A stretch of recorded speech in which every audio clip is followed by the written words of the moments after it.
നിലക്ക് അയാളെ പരിഹസിക്കുന്ന രംഗമൊക്കെ ആ ആറ്റിങ്ങൽ മുഖാമുഖത്തിൽ നിങ്ങൾ കാണാൻ സാധിക്കും. ഞാനൊരു മഹാപ്രധാനമായ ചോദ്യമാണ്.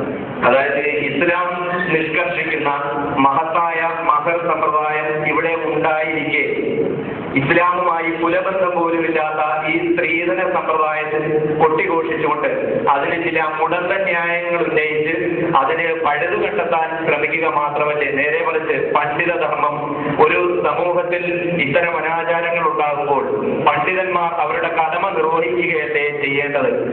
ഒരു സമൂഹത്തിൽ പണ്ഡിതന്മാരും ഭരണകർത്താക്കളും നല്ലവരാകുമ്പോൾ അവരവരുടെ കടമ നിർവഹിക്കപ്പെടുമ്പോൾ ആ സമൂഹം ഉത്തമ സമൂഹമായി മാറുമെന്ന് തിരുനബി സല്ലല്ലാഹു അലൈഹി വസല്ലം പ്രഖ്യാപിച്ചിട്ടില്ലേ.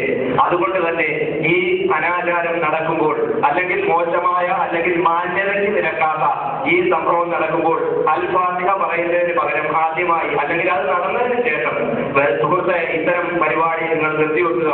ലക്ഷക്കണക്കിന് യുവതികൾ ഇവിടെ നിർധനരായ യുവതികൾ സ്ത്രീധനം കൊടുക്കാൻ കഴിവില്ലാത്തതിന്റെ പേരിൽ കഷ്ടപ്പെടുന്നത്. നിങ്ങൾ അതിന് പരിഹാരം കാണാൻ ശ്രമിക്കുക. അദ്ദേഹം അച്ചാരം വാങ്ങാതെയും സ്ത്രീധനം വാങ്ങാതെയും കെട്ടി എന്നൊരു അബദ്ധം പറ്റിപ്പോയി. മറ്റുള്ളവരെ കൊണ്ടും ആ അബദ്ധം ചെയ്യിപ്പിക്കാൻ ഒരുപക്ഷെ ശ്രമിക്കുന്നത്. പണ്ടൊരാൾ മുട്ടയടിച്ചപ്പോൾ ഇതുപോലായിരുന്നു.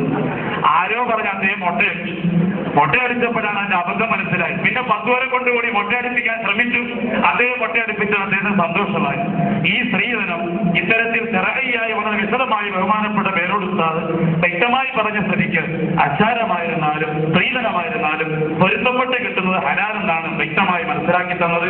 അതുകൊണ്ട് ദയവ് ചെയ്ത് അതൊരു അനിസ്ലാമികമായിട്ടോ ഇസ്ലാമിന് നിരക്കാത്ത ചടങ്ങായിട്ടോ പരിചയപ്പെടുത്തുന്നതോ പ്രചരിപ്പിക്കുന്നതോ ശരിയല്ല എന്ന് വേണം പൊതുജനം മനസ്സിലാക്കാൻ എന്നുകൂടി ഓർമ്മപ്പെടുത്തുന്നു.